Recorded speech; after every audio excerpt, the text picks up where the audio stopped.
Olá, eu sou Jonathan Barros, eu sou enfermeiro de formação pela UFPE, fiz residência em saúde pública, então sou enfermeiro sanitarista pelo Instituto Agil Magalhães, da Fiocruz Pernambuco.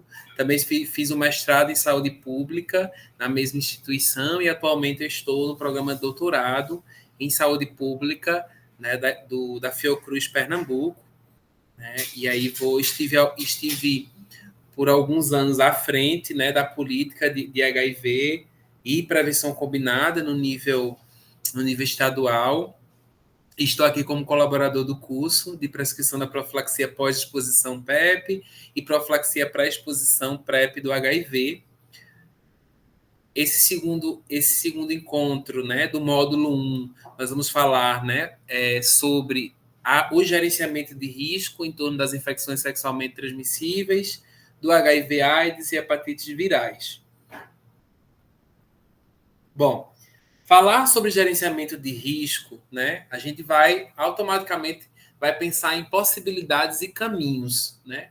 E por muito tempo a gente teve uma certa postura enquanto profissional, né, enfim, em que a gente pensa, né, enfim, em determinar quais são os melhores caminhos que o nosso usuário precisa fazer, né? E às vezes a gente está nesse lugar de uma prevenção ali a partir da violência e do medo, né? E da imposição. Use camisinha, use camisinha, use camisinha, use camisinha, né?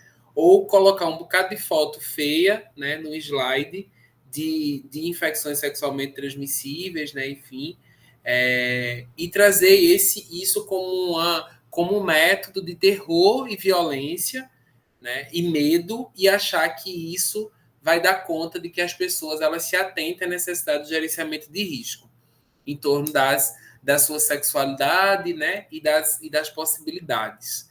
Então, o conceito de gerenciamento de risco é trazer principalmente a autonomia do sujeito. Quer a gente queira ou não, esse sujeito ele é autônomo, né? Muitas vezes eu estou lá, enquanto profissional de saúde, falando para um usuário que ele precisa usar camisinha, aí esse usuário ele vai dizer assim, tá certo, doutor. E aí ele vai pegar essa camisinha e ele vai colocar dentro do short, né? Enfim. Quando ele for de noite para o pagode, que ele for conversar com a menina ou com o menino, né? Enfim, com quem ele quiser conversar, ele jamais vai lembrar daquilo que foi colocado, né? A partir da imposição ou de uma necessidade a partir do medo que ele precisa usar camisinha, né? Então é porque ele tem autonomia sobre o seu corpo, né? Apesar de que existem pessoas, né? E principalmente alguns corpos, né? Que não têm autonomia e a gente, né? Tem que entender isso também, enfim. No geral, as pessoas elas têm autonomia de escolha, né? Enfim. Então a gente precisa sempre estar com isso dentro do nosso processo consciente para conseguir construir, né? E fomentar um espaço de gerenciamento de risco. Esse gerenciamento de risco ele tem que estar atento, né, enfim, ao pertencimento cultural que esse sujeito está inserido, né, enfim, aonde ele está, né, colocado enquanto comunidade. Então, quais são os valores, as crenças, né, que foi colocada para esse sujeito, né, dentro da sua comunidade, dentro da sua cultura, né? E a gente precisa estar sempre ligado, né, nesse processo para conseguir, né, atingir, né, um bom gerenciamento de risco ou provocar nesse sujeito um bom gerenciamento de risco, né? Assim como as suas histórias de vida, né? Muitas vezes eu vou olhar para um jovem e achar que todo jovem é igual, né? E não. Cada jovem vai ter pertencimentos culturais distintos, eles podem estar na mesma comunidade, mas essa comunidade provoca nele, né, coisas distintas e eles vão ter histórias de vida que são distintas, né? Eu sempre uso um exemplo de eu estou dando uma palestra ou fazendo uma oficina para 30 homens cisgêneros heterossexuais e eu vou entregar camisinha para todos eles. O ato de entregar a camisinha para cada um deles vai provocar coisas completamente distintas, né? A partir de tudo isso que a gente entende. Então, construir prevenção combinada e gerenciamento de risco não é uma receita pronta, né? Assim como a nossa conduta clínica, né? Nossa prática não é receita pronta. Cada indivíduo vai trazer uma necessidade, né? E que a gente precisa estar sempre atento a essas necessidades. Eu preciso estar, né, ligado, né, em torno da experiência do usuário com os métodos de prevenção, né, as suas práticas sexuais, os tipos e frequências de parcerias sexuais, o histórico da saúde sexual e reprodutiva e os seus diversos contextos de vulnerabilidades e disposições. Tem uma coisa que eu gosto sempre de pensar quando eu trago o gerenciamento de risco, é a gente está nesse lugar de cinzentar, né, de cinzentar do juízo de valor, né? A minha sexualidade, a forma como eu enxergo as práticas sexuais de prazer é uma, do meu usuário, né, é outra. E eu preciso estar sempre muito aberto a essas possibilidades, né? Seja na minha fala, seja na minha expressão corporal. Porque a gente falava sobre acolhimento no outro vídeo, a gente vai entender que se eu não estiver verdadeiramente aberto, né, a fazer com que esse indivíduo exponha suas práticas, né, e seus modos de sentir e dar prazer, e a partir desse modo, né, eu conseguir, junto com ele, construir um gerenciamento de risco que faça sentido para ele, né, a gente vai estar sempre fingindo que está fazendo prevenção e que a gente está, né, produzindo gerenciamento de risco junto com o nosso usuário. Bom, aqui eu trouxe a cascata de desafios em torno do cuidado integral quando a gente pensa em infecções sexualmente transmissíveis. O primeiro foco que a gente precisa dar, enquanto política, enquanto profissional, né, enquanto sujeito da sociedade, é a capilarização da prevenção combinada, né? Fazer com que cada vez mais se dissemine as informações, as tecnologias e o acesso e permanência, né? Para fazer com que esse usuário ele consiga chegar no sistema, seja privado, seja público, mas, né, como um processo mais interessante seja, né, público, né, eu vou ter aí a primeira camada que era necessária. Quando a gente não consegue atingir essa primeira camada, a gente passa para o próximo desafio, que é o diagnóstico precoce, né? Fazer com que esse indivíduo que se infectou, ele tenha acesso ao seu diagnóstico o mais rápido possível, tanto para iniciar o tratamento, quanto para, né, interromper a cadeia de transmissão. E aí eu chego para o tratamento. E aí no tratamento, nosso desafio, né, vai ser ali o processo de adesão, retenção e vinculação desse usuário dentro do serviço de saúde. E a partir disso, né, enfim, eu vou estar com as duas possibilidades.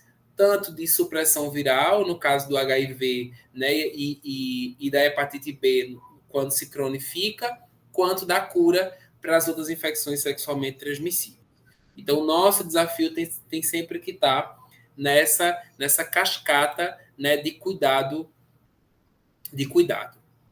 Bom, por muito tempo a gente falou em grupos de risco, né? Então, quem vivenciou aí a década de 80, 90, né, enfim, se falava muito sobre os grupos de risco para a epidemia do HIV.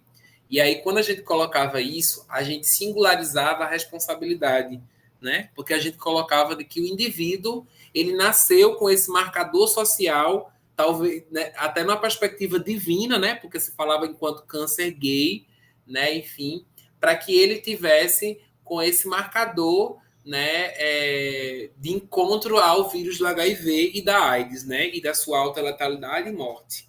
Né?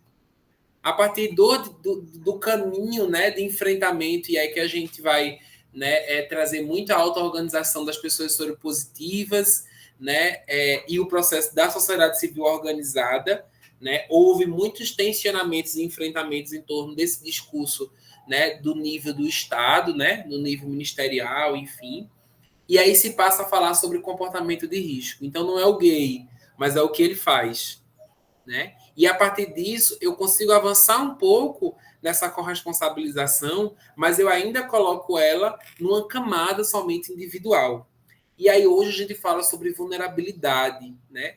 como esse movimento de exposição, né, a partir das vulnerabilidades que são socialmente construídas, tanto num processo individual, né, porque a gente não pode tirar a corresponsabilidade do indivíduo, e o nosso papel, quando a gente está provocando esse gerenciamento de risco, a gente está sempre trazendo essa corresponsabilização nesse nível individual. Mas existe a vulnerabilidade social, né? Que é a partir do grupo que ele faz parte ou da sociedade como um todo, né? Quando a gente falar sobre populações chaves e prioritárias, a gente vai estar falando especificamente sobre, né, esse processo de vulnerabilização a partir do social, né? Enfim. E por fim, eu vou ter a vulnerabilidade programática, né? A intervenção ou não intervenção do Estado provoca essa vulnerabilização.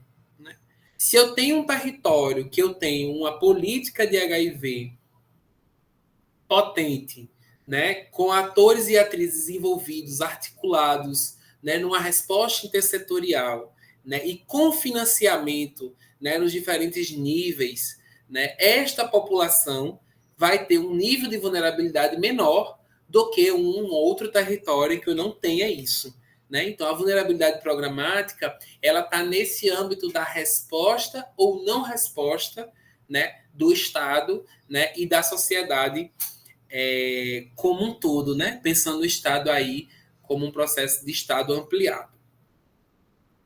Bom, nós falamos que no Brasil, né, se tem uma epidemia do HIV concentrada, né? Ela não é uma epidemia generalizada. Quando eu vou ver aqui, né, esses dados a partir do Ministério da Saúde, eu vou ter que o percentual de prevalência na população geral do HIV em um estudo feito em 2012 e em outro estudo feito em 2017 coloca um percentual de 0,4% da população. Então, quando a gente vai olhar somente esse número, né, eu vou entender que não é tão alarmante.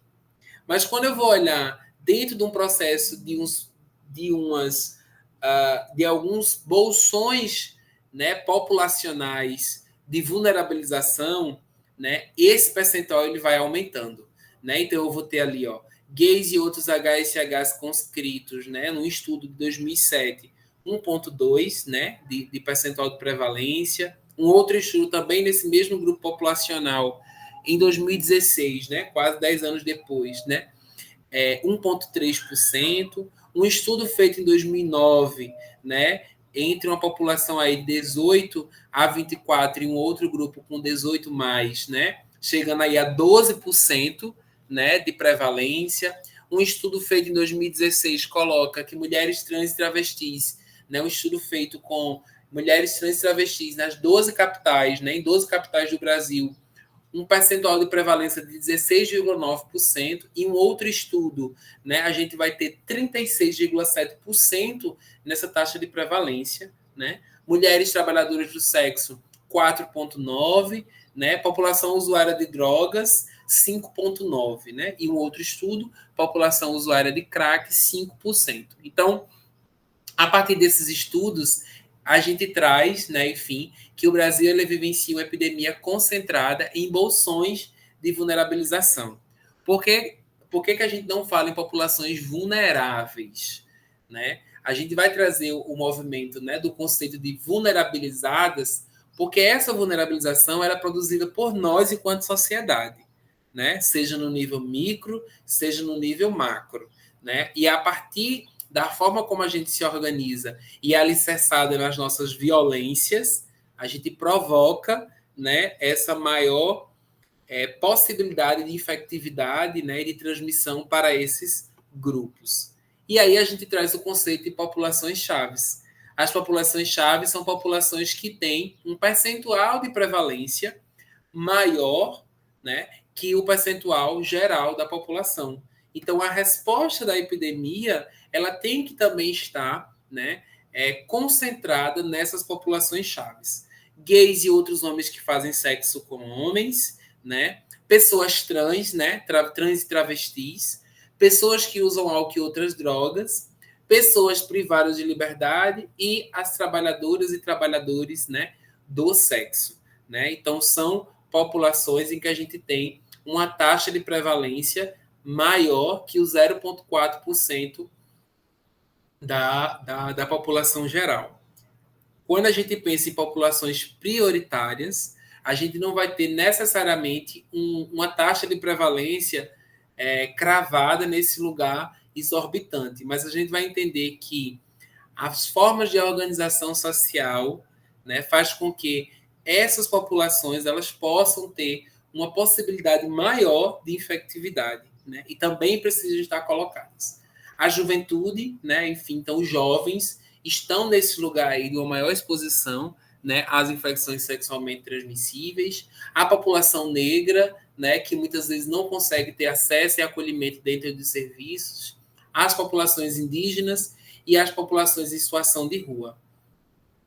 Uma coisa que é importante a gente entender aqui é que pensar sobre vulnerabilização não é colocar caixinhas e achar que os indivíduos somente são isso, né? Então, muitas vezes eu vou encontrar um usuário que ele é negro, que ele é gay, que ele é jovem e que ele é usuário, né, crônico de crack e está em situação de rua. Então, eu vou trazer essa sobreposição de vulnerabilidades e que todas essas vulnerabilidades precisam estar presentes na minha prática clínica para eu entender o que é que eu posso, né, ajudar esse indivíduo no seu gerenciamento de risco, né, trazendo aí as possibilidades a partir do seu contexto social, né?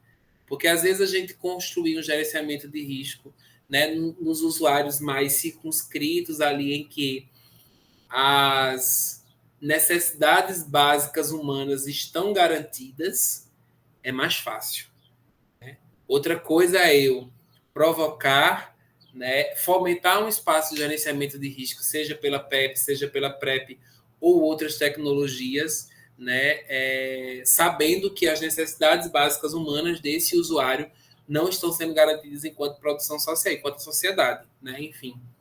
Então, é como eu posso fazer uma articulação também intersetorial, né, junto com o serviço de saúde, para fazer com que esse indivíduo gerencie esse risco, né, junto com o processo também das necessidades humanas básicas. Bom, falar sobre gerenciamento de risco parte da premissa do acolhimento, né? Eu preciso efetivamente criar um ambiente seguro, né, para que esse usuário ele possa falar tudo aquilo que ele faz enquanto práticas sexuais, enquanto, né, exposições, enfim. Se eu crio um ambiente que esse espaço não é seguro ou que o indivíduo não se sinta acolhido, né, ou se sinta julgado, a gente vai para um lugar de uma prática profissional mais monossilábica, né? Sim, não, né? Ok, doutor, estou indo embora. Então, criar esse ambiente, estar no lugar de criar uma escuta qualificada, então, nosso corpo fala. Então, às vezes eu preciso olhar para o meu usuário, falar com ele, né? Mostrar para ele que o meu corpo, né, junto com a minha mente, está atento ao que ele está trazendo, né? Dentro das suas necessidades e possibilidades. Colocar o processo de autonomia do sujeito, né? Para que ele consiga entender que ele é o ser autônomo da sua vida, né? E que as escolhas de gerenciamento de risco, de gerenciar esse risco, está com ele e não conosco enquanto profissional, né? Trazer, né, clareza a partir da exposição e vulnerabilidades que esse indivíduo traz e colocar o seu conhecimento, que aí também é importante, né, junto com um diálogo e uma comunicação horizontal, né? Então, às vezes eu preciso falar de uma forma que o meu usuário ele entenda, né, e não de uma forma que eu acho que é o correto de ser falado. Se é para falar palavrão, pode falar palavrão, né? Se é a forma que esse indivíduo ele consegue entender, né, e provocar nele mudanças internas, né, e possibilidades, então que seja feito, né, de uma forma que ele entenda tudo aquilo que está sendo colocado como possibilidades e consciência. E aqui eu trago, né, as habilidades que facilitam o gerenciamento de risco, né, Então, comunicação clara, objetiva, né, horizontal, né? Então, a gente vai estar sempre pensando qual é o tipo de comunicação que esse sujeito está necessitando, né? Enfim.